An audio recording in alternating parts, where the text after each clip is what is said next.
The 30th consecutive uninterrupted season of what is now the SRO Motorsports America Championship continues this 2019 season. Today we are at the 59th Annual Rose Cup Races presented by Fast Life TV. And today we are featuring, in this next few moments here, qualifying for the Pirelli GT4 America Championship. Now we are talking about the National Sprint X Championship. This is the 9th and 10th round, and the Western Regional Championship for the Pirelli GT4 America Series. And this is round 7 and 8. Cars are in the pit lane, ready to head out for what is a split group qualifying. I'm Greg Creamer, joined by Calvin Fish. Ryan Marine with us down in pit lane. And Cal mentioned that split group qualifying. Just explain for any newcomers that might just be tuning in for the first time this year what we're dealing with. Well, it's a doubleheader weekend, and essentially the qualifying driver in this segment right now will start the race here today, and in the second qualifying run, that'll be the starting driver tomorrow. So you essentially set your own qualifying lap time, which I really like. It's a 60-minute format for the race, a 10-minute window between 25 minutes in and 35 minutes into the race. That mandatory pit stop has to happen. It's just a driver change, no fueling, no tire change during GT4 competition here. Here you have a look at the layout. Short, and it gets busy and fast. It does. It's a unique racetrack. I really like it. I mean, it's very technical through that first sector there, Sector 1, from the start-finish stripe down through the chicane there, and then you've really got to be super patient. A key corner is turn 7 as you start Sector 2 there, the yellows we see on the screen right now. Getting off that, down that long back straightaway with good exit speed is going to really give you the sector time you're looking for there. Then a very fast chicane is a superb corner. Turns 10 and 11 to finish off the lap, and then back onto that long front straightaway. Yeah, one of my favorite pieces of racing real estate in North America, for sure. Let's get down to the pit lane, check in with Ryan. What are you hearing, bud?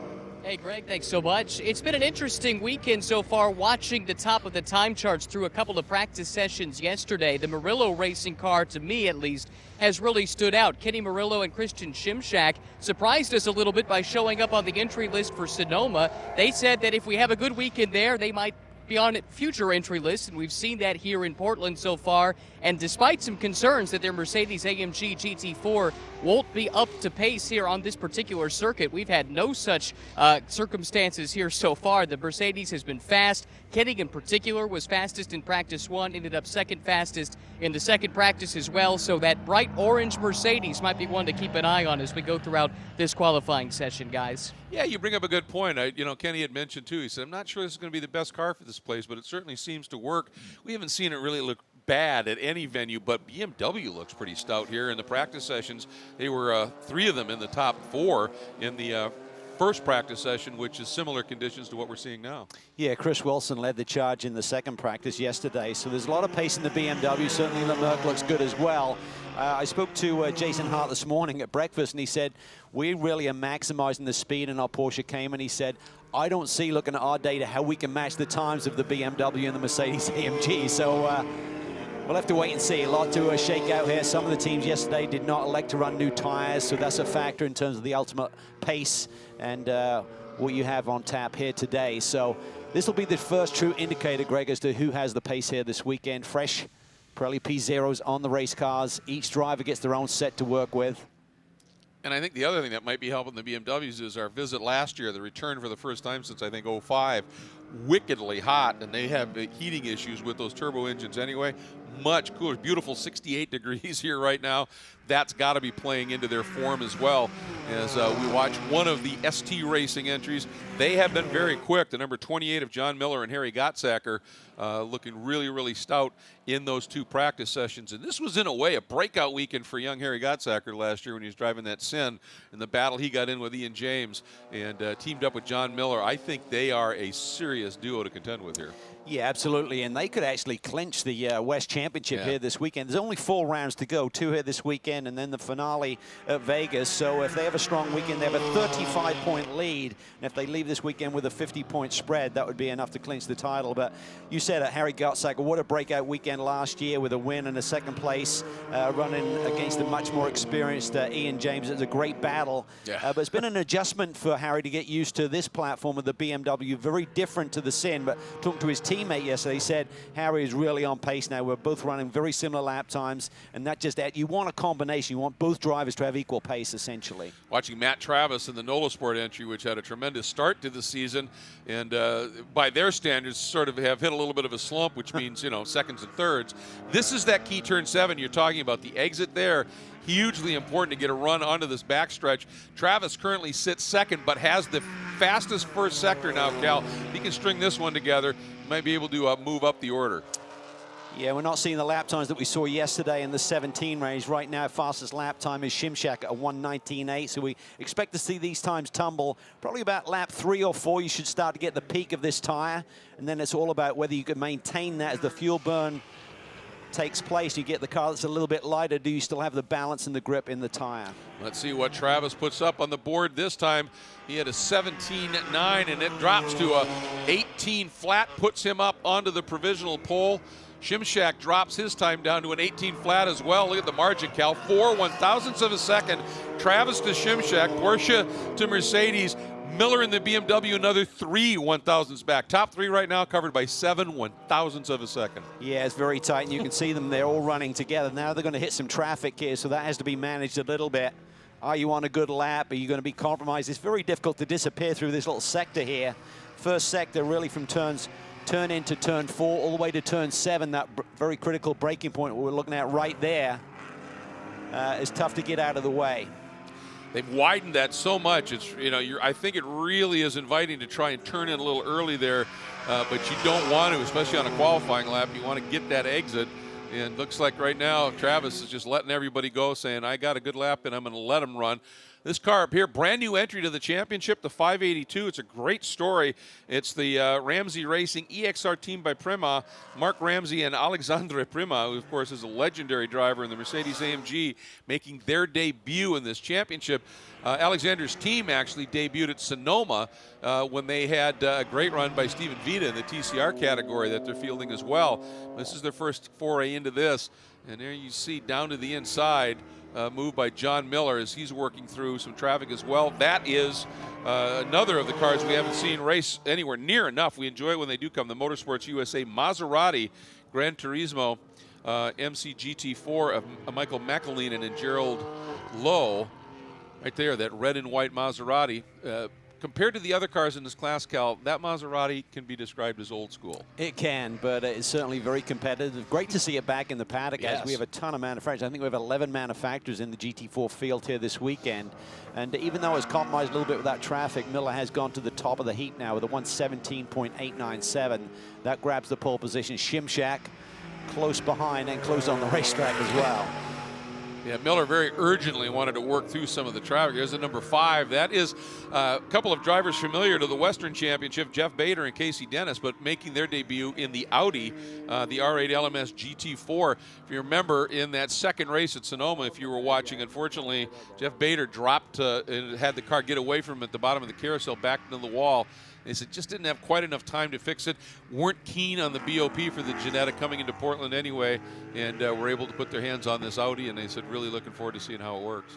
Well, the Ginetta is such a cool car. It's very lightweight. Yep. It's very fast through the corners, but you have this long back straightaway, long front straightaway, and it's going to struggle against some of the other competition in those sectors.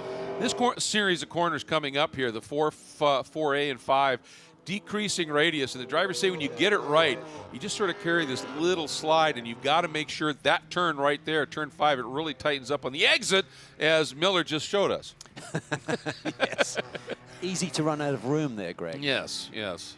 But you just have to be super patient. The more you ask for, if you overdrive the tire through there a little bit, you're going to be slower. So it's really just patience and discipline there, and then really keying on setting up into that brake zone between turn 6 and 7, so you really get good maximum radius through turn 7 and not compromise that exit speed on the backstretch. So right now Miller leads it and is on provisional pole. 17 1/1000ths behind him is Shimshak and the orange number 34 the Mercedes.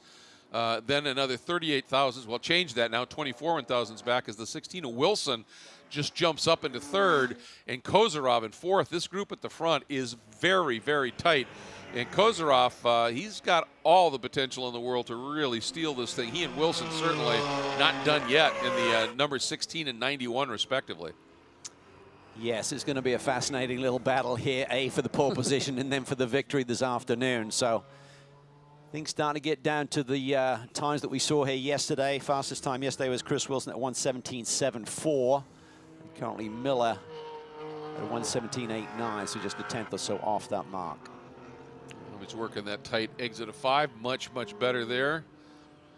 Through 6 and up into 7. Personal best sector for Miller there through sector 1. Szymczak faster by a solid 3.5 tenths. Szymczak looks like he's on a good one. Coming off that double victory with Kenny Murillo at Sonoma just a few weeks ago. There you see it in the backdrop. Number 34 Mercedes-AMG GT4 machine. Bright orange. Be the next car coming into frame. There it is with that black hood stripe. He is hooked up and moving right now. And Colin Mullen is moved up the order, jumped into 6 now. He's a teammate to Jared Andretti in the McLaren. But Szymczak set fastest in sector 2 as well. 2 purples. Can he just match this last corner? Should be good enough to put him to the top, I would think.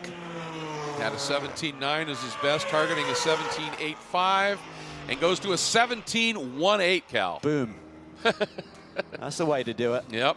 Like he brought the tires in nicely and just clicked together the perfect lap. Found a little clean air, far enough back from that Maserati up in front of him. It wasn't taking any air away from him. And that's a really nice lap. That might be tough to beat. 1 minute 17.189. Travis now jumps up to a 1:17.8. Still a big chunk back, but makes a little bit of improvement. Demotes Miller in that BMW right there, that sort of checkered yellow pattern. Entry back into 3rd, Wilson 4th, Kozarov 5th. McAleenan, we were talking about the performance of that Maserati, and we've seen him before. We've seen him in other championships as well, running these cars. He is quick. Normally teamed with Kevin O'Keefe.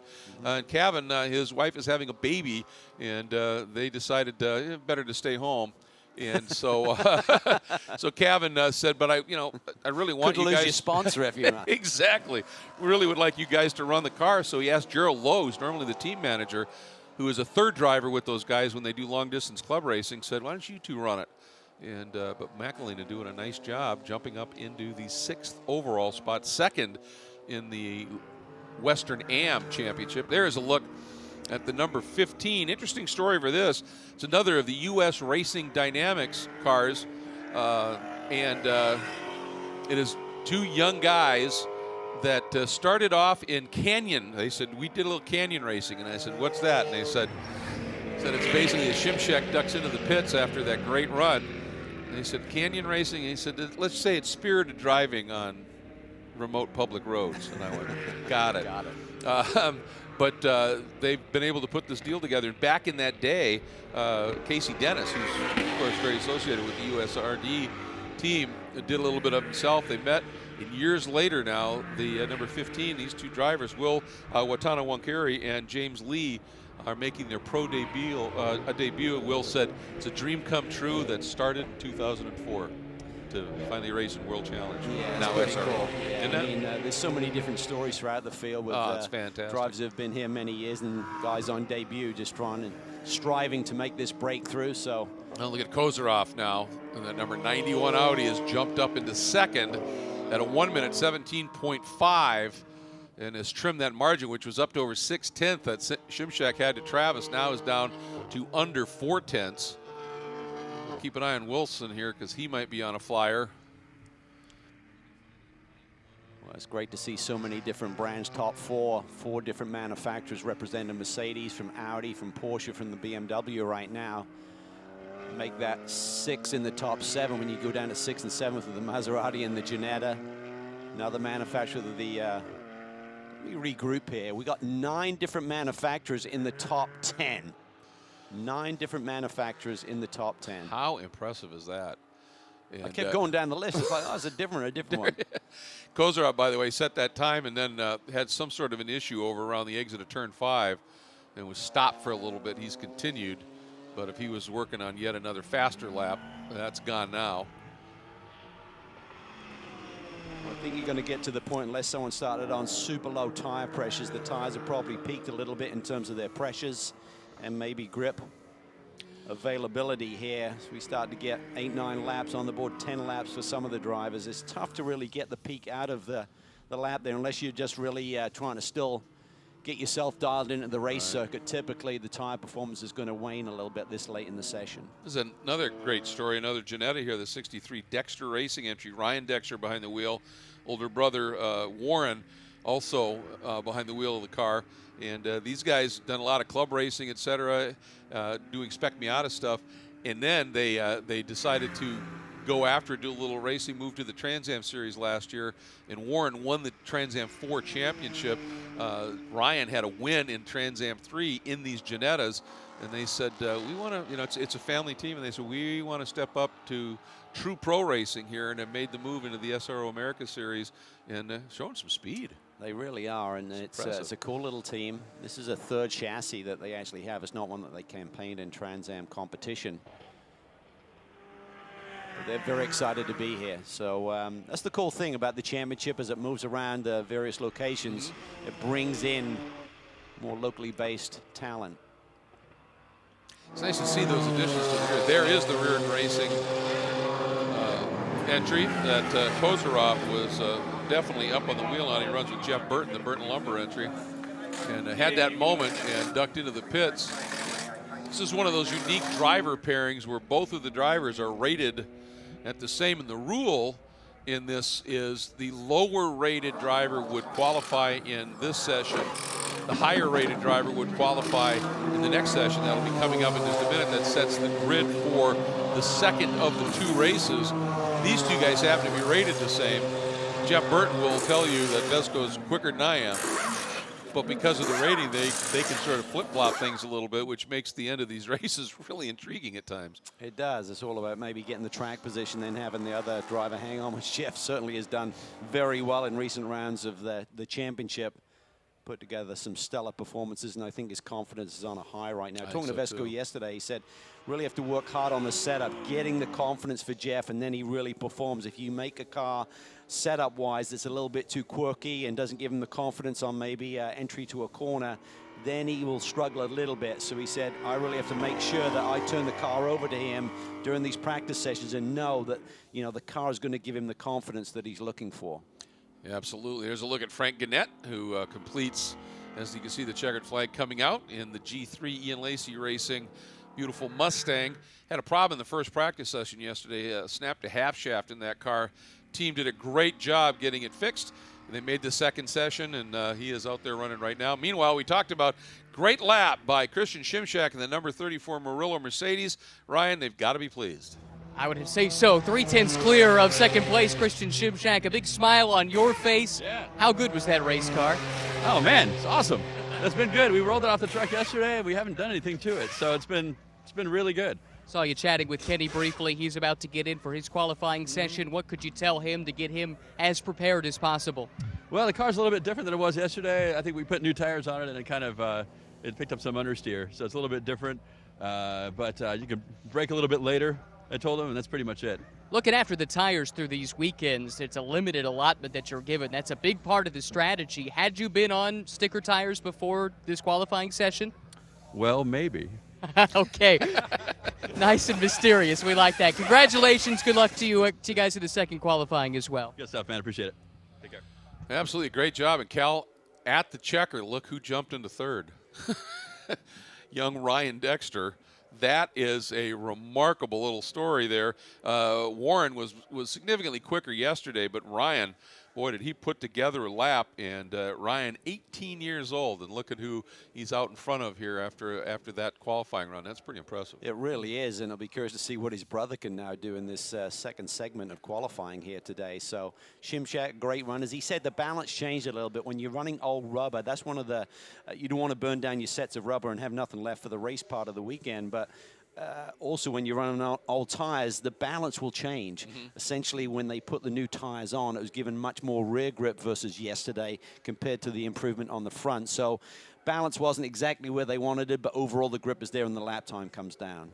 Another driver I want to just acknowledge here, sitting late in the going, jumped up into seventh, Michael Dinan who back at VIR was involved in an accident and actually injured his shoulder and has had to miss a number of races.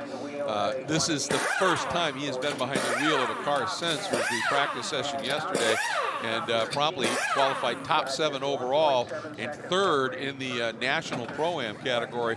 That's a great return, and his co-driver, Robbie Foley, has been on fire in a couple of different championships as of late. Dynan showing this form, they're in good position. They really are. So brand new came and spoke to Jim Bell, their engineer, yesterday. They did a kind of a shakedown test, but Robbie was over in Europe at the time. Excuse me, Michael was over in Europe at the time, so it was Robbie Foley who took the car through its shakedown. And as you said, Robbie's on a high right now. Big win last weekend. Absolutely, and this is going to be fun to watch this unfold. Now, a quick 5 minutes, and they are heading back out on track. It's ironic that in between the 2 qualifying sessions, you can change tires. You can't do that during the race. So this is a little bit of a different dynamic, but now it's the second driver in the cars that will be establishing the starting lineup for the 10th round of the National Series and the 8th round of the Western Regional Series. Will be heading out now. That is a look at Jared Andretti as he is behind the wheel and getting ready to go. And tell you, I ran into he and his co-driver Colin Mullen, who made his debut in sports car racing in the in GT4 racing, I should say, at Sonoma. And I walked up to him and I said, "Well, I guess you didn't do too bad. You're back." And he went, "Yeah." He said, "We're really this is exciting stuff." And Jarrett said, "Yeah, he did great." He said, "We're looking forward to this weekend. Should be a lot of fun." They're a dynamic duo. I mean, both of them very much on the rise in terms of learning this type of car. Right. For Jarrett, as we've said all season long, he just gets better and better. I mean, he's got a great racing head on his shoulders and handles pressure extremely well, but getting to grips with the GT4 machine compared to what he's had before has been a big learning curve. But he's just a super little racer, and I think with Colin Mullen, he's done some great things over the last 24 months or so. Yes, he has. As we start this next session, let's get back down to pit lane quickly. Ryan, you found Kozarov. What was the issue? Let's chat with him. We saw you pull into the pit lane kind of unexpectedly at one point during that session. Was there a problem? Was it a case of you had already got the peak out of your tires? What brought you to pit lane? I only entered pit lane at the end of the session or the end of our run. The session wasn't checkered yet. Definitely the best we could do was already on the track, so we aborted safe tire quality for the race for sure. That's kind of been our game since we're not all that smart and speedy on single lap pace anyway. But yeah, that's about all we had. That's about how smart we are for the moment. Looking at the gap to the pole, second place is good, but there is some time to try and overcome. What can the team do back in the garage before the race to try and find a little bit of extra pace? The rear racing crew is about as smart as they get for sure. Having said that, I don't know that we have half a second of car pace hidden there somewhere. I think that's about where we've been trending all year, to be honest with you. We still have to race, so I'm not too fussed about it, but not super excited either. So looking with jealous eyes towards the cars next to me for sure. Thank you. Thank you. Yeah, one thing that they do, and I mean Vesco's really good at it, is his race pace. He can extract a lot out of the car and seemingly not take a lot out of the tires, because when he puts Burton in, Burton always has some tire to go with and be able to work at. And I think that the Audi, you might be right, it may not have outright one-lap pace, but it's got great race pace. And I think the other thing is we touched on it earlier during Vesco's qualifying run. He needs to give a car to Jeff Burton, who's nowhere near the experience of Vesco, something that he's going to be comfortable with. So you might make the car a little edgier, a little bit faster for Vesco to put a lap together, but then it's got to translate to Jeff jumping behind the wheel as well. So it's all about compromise, as you said, in terms of the tire deg. Don't burn the tires off during your stint and look like a hero and give your co-driver nothing to work with for the second half of the race. Well, that's a really good point. Whenever you've got multi-driver sports car racing, the setup's a compromise because it's got to work for both drivers, not just one. Absolutely. It comes down to even the seating position and creature comforts within the cockpit as well. That's where you see the chemistry with drivers who have worked together for a long time. They know where the give and take is. They know what the other driver likes in terms of the setup. So you don't go down a path where, hey, I love it, but the other driver does not like it and can't achieve the same lap time. Keeping an eye here on two of the protagonists from that first session that were really strong. Jason Hart now behind the wheel of that 47 Porsche. Now, Kenny Murillo has climbed behind the wheel of the car that Shimshek put on pole for the first of the doubleheaders here. We'll see whether Kenny can match that. He certainly showed all the potential to be able to do that with his practice pace. So we'll see what unfolds. Right off the bat, he goes to the top here at an 18 flat. Now there's certainly going to be a bit more to come. Hart second, Burton third. Number 90, the fifth, well, actually Matthew Keegan now jumps up into third in the Panos Racing, Panos Avezzano GT, and I think he's going to be somebody to watch here. Certainly has some really stout pace, and Drew Stavely now steps behind the wheel of the G3 Ian Lacey Racing Mustang, and he's going to be right up near the sharp end. So next lap, probably, we start to, well, here comes Robbie Foley into the 17s already. Yeah, and similar lap time range, I think, to what we saw earlier in that first segment, as I recall, sort of like right around the 18 flat mark, but I'm not sure if anyone's going to have a lap to put together. Shimshek's lap was really a strong one in the low 17 range, but as we say that, Jason Wolf into the mid 17s on lap 2, so they probably got pretty aggressive with that tire pressure starting point for that BMW to run that lap time so early. And Jason Hart just put up fastest first sector in that 47 Nola Sport Porsche just in front of Murillo. So he could, the second sector wasn't bad. So let's see here as Hart right in front of this Mercedes is that Porsche of Hart. We'll see what he's able to put together. Jumps up and pole provisionally. And Murillo right behind him through at a 1:17.345. So Ryan Marine for a minute. Matt Travis had a car that was sitting at the top of the grid, but it's second now. Yeah, that changes quickly, doesn't it, Matt? We were calling your car around, and Jason, for a split second, had it on provisional pole. Then the Mercedes came through. But you know what? For your qualifying session, you were 4th overall, but fastest in class. And we were talking earlier in the weekend. You guys are thinking points, thinking about your class more than anything else at this stage, right? Yeah, that's right, Ryan. At this point in the season, really what we've got to do is focus on the big picture and class wins. You know, obviously overalls are the goal. They always are. But, you know, this weekend with our BOP where it is, I think the Mercedes and the BMWs, I don't think anybody's going to have anything for the Mercedes yet again, unfortunately. But, you know, Jason's out there doing his best. He's a big, hairy American winning machine, so we'll see what he can do before the end of the session. And, yeah, looking forward to having a good, clean race. Thank you. Thanks a bunch. I was wondering what his phrase was going to be, and he worked it in. He always comes up with something. And he's, you know, a client for that team. He's not one of the team principals. Jason Hart is the team driver development coach, and Matt is definitely a client, but he's quick. And they said internally they always refer to him as hashtag world fastest accountant. Yeah. Wow, what a minute. Oh, super commitment there. Got the toe from the Mercedes in front of Prima and dived down to that apex for turn 1 and just bit off a little bit more than the tires could chew. But Matt Travis talked about no one's got anything for that Mercedes. Well, guess what? Jason Wolf does. Just ran a 17 flat. Fastest of both segments of qualifying here to move to the top of the table. And that toe that Hart got hauled him right up into second, Cal, at a 17.104. So Murillo now in the Mercedes sits back in third. And unfortunately for Hart, you know, well, that's going to be viewed as a track limit violation, and this lap will be taken away. But he'd already set that 1:17.1, so that one's going to stand. That'll be fine. And Foley has that Flying Lizard Porsche up into the 4th spot overall right now. The number 21 entry, good lap for him. It really is. This is fascinating to see the different manufacturers jump to the top here. Right now it's BMW over Porsche, Mercedes, Porsche in 4th with Foley. Stavely a nice lap there in the number 24 Mustang for G3 Ian Lacey Racing. Keegan 8th right now in the Panos Avezzano, a 1:18.2, so he's just over a second off of the pole time. Casey Dennis in the number 5. That's the Audi right there that is running for U.S. Racing Dynamics. It's interesting. He said, you know, the team name was U.S. Racing Development, and he said, I have to give it to you guys. And I went, what do you mean? He said, no, to you guys. And I said, why? He goes, well, one of the races, you guys just, I think it was me, Creamer, had a little slip and called it U.S. Racing Dynamics, and he went, I really like the sound of that. They showed up here. It's now U.S. Racing Dynamics. He said it just covers a lot more. It's not a development program. It's a dynamic, ongoing program. He made the name change. So I told him we were delighted to be able to inspire him. As they do us. In the mail, right? Yeah, as they do us with their really fun performances. Look there at the number 38 of Jason Wolf. Talk about great to have him back in the paddock. Former 2-time Touring Car A champion. Yeah, really talented young man. Has been under the guidance of Nick Jonsson, the Swedish driver, for many years. Took him over to Europe to cut his racing teeth a little bit sharper over there, but really nice young man. And he and Samantha are looking for great things here this weekend in the 38 ST Racing BMW.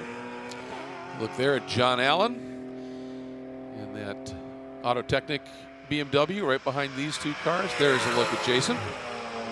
Currently has the provisional pole at that 1:17.052. Good lap. Yeah, his last lap was a 17.5, and he started cutting those laps really early in the session. So I just wonder whether his tire pressures may have peaked a little bit now. He's probably going to try and regroup, maybe do a cool down lap, either hit pit lane and say that's all I've got, or just try and regroup and see if he can squeeze an extra tenth or two. He doesn't have a big margin right now. It's about half a tenth over Jason Hart, who's put down a great lap in the NOLA Sport number 47, the championship leaders. He had a chat with us this weekend and said, I'm loving what I'm doing, but he said, I'd love to get an opportunity to break through into some other racing formulas. Certainly he's showing the pace and performances to be able to do that. Well, his driver development program, his coaching, and his understanding of data and its application, I think he'd be a huge addition to any team he ended up with because of that data knowledge. Looks like quick stop and back out for Drew Stavely. Because, you know, he had jumped up into third, Cal. I missed that one. That was a phenomenal lap. And then he ducked into the pit, so 1:17.176 for Drew. He's got some speed. He does, and it looks like all of the manufacturers are having the opportunity to climb up the table a little bit. We said at one point we had 9 different manufacturers in the top 10. I don't think it ended up that way with some late fast laps in that first segment of qualifying, but just demonstrates the balance of performance tables are pretty good in terms of coming to another unique circuit and having everyone very much in the game. And that was a right there. We just saw a classic example of what a gentlemanly driver Drew Stavely is. Wickedly quick, but he moved way out of the way to make sure he didn't impede the guy that he might on this lap, move him back down the order a little bit as Kenny Murillo in the Mercedes was coming through. That's just, oh, big wiggle there. He held on to it, but that'll just steal a little bit of time, won't it? It will, and he hasn't even set personal best on this lap, so I don't expect this to be an improvement, particularly with that little moment there through turn 11. But when your teammate has put it on the pole and you're fourth, it's not a bad performance, but I know young Kenny would love to sweep both poles for that team. Well, let's see now if he can put one together here. And Stavely will be starting, you would think, a potential flyer as well. Keep an eye on what Kenny does here in this first segment. Needs to get down into the mid-28s.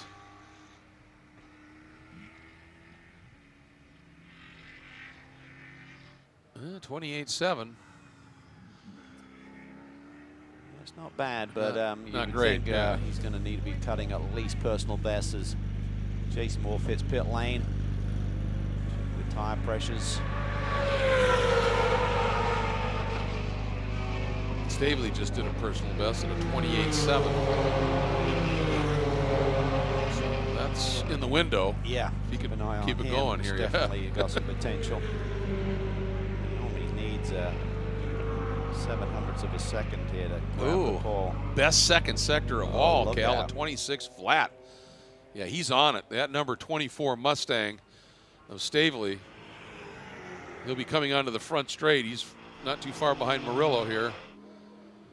Kenny comes through, does not improve his time. Watching for Stavely, a 1:17.176. Boom! Pole, first 1:16 we've seen, Cal, at a 1:16.982. That's awesome. What a lap. So he's still hard on the gas right now. Let's see if he can dig even deeper and fine-tune that lap. What Drive will do, they'll just compute all of the little slips they had on the previous lap, find tidy up a little bit. As the tire grip's still going to be there, he'll push through this first sector and see what his data has given him. Personal best again in sector 1, so it looks like the grip level is staying with this Mustang. Can Stavely trim that pole position time even further? power Well, he down. picked You up can the hear throttle it. down early, didn't he? He really did. Clips that little curve, staying as tight as he can to that wall, just because it's the shortest way around. And this tails away, if we could ever see a tails away shot, it's tough to do, I understand. Into this complex here, 10-11 is just something else. Gave up a little bit in that second sector, so might be tough to match that pole time. See if he can do another one underneath the 117 bracket. 1:16.98 is his fast time so far. Yeah, 2/10 off in that second. So he's got a better as 16.98. Nope, 17.1, still a good lap. You know, sector 2, which essentially is getting through turn 7. We heard him get the power down early, but maybe just didn't roll as much speed as he had on previous laps. Yeah, that could be. Maybe it was why he was able to get the power down early, was he wasn't that fast through the corner.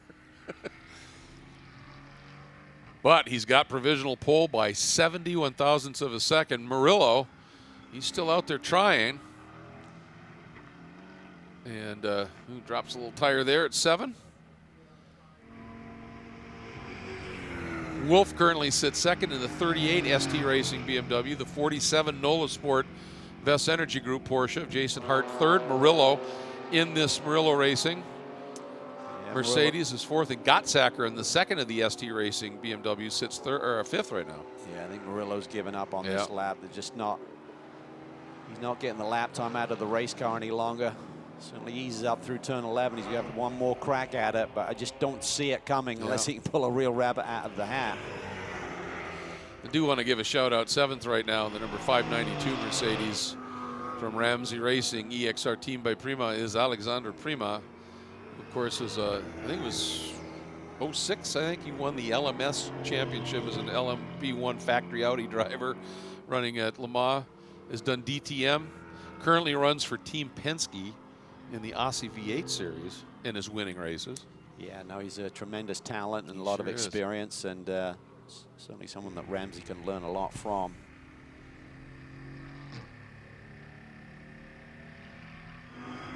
Let's see, Murillo, yeah, that first sector just not in that ballpark. And it just seemed to me like 3 or 4 laps ago that they weren't seeing the personal sector time. So at that point, for me, I'd bail. You know, save those tires for the race. Yeah, you'd love to be on the front row or sitting on the pole, but starting 4th is not a bad spot, and you're just taking a little bit of life out of those tires that you have to start tomorrow's race with. So Stavely is in and about to be out and of the car this time. And what a lap he put together. Got right up in that hunt, and then he threw down the first 1:16.9 that we have seen. I'm sure Ryan would love to get an interview with him, but they may be telling him, no, you got to drive this thing to impound. But he is, look at that, there you go, Drew. That was a heck of a lap, and he knows it. He knows, yeah, he just did something pretty special here. No question about that. That Mustang, G3 Racing and Ian Lacey Racing, getting the job done with that car. Yeah, and it's great to see because it's been a big year for them learning the ropes with this new platform. They switched from the Ginetta chassis last year that they had so much success with. Drew drove it to a title, but they're gradually getting to grips. Ian Lacey, former racer himself, just runs a really neat little team. I think they got a great pilot there in Drew Stavely. Take a look at the results, and keep in mind, we talked about it. They broke a half shaft early in that first session, and on Thursday or Friday, so they missed essentially an entire session and still come back and do this. Ryan, that was a great performance by the team, and Frank Gannett, co-driver's got to be pretty pumped. Yeah, everyone down here is pretty thrilled with the lap that that Drew was able to put together for Ian Lacey Racing. Frank, where did that lap come from? Did you know Drew had it in him? Yeah, he was doing exercises. I think he was doing jumping jacks in the car going out. Everybody's like, man, he is fired up. Yeah, I think he could have gone out and ran and probably still got the lap. And this hasn't been a totally straightforward weekend for the team. You had the half shaft issue in practice, and everyone's had to come together for this performance. Right off the get, we had some issues, and we've got that solved and figured out. And the guys worked into the night last night and got the car ready to go, and we pretty much used this as a practice session for me to get up to speed and get the car sorted out. And Zach gave us a perfect car. Good luck in race 1 this afternoon. All right, yeah, thank you very much.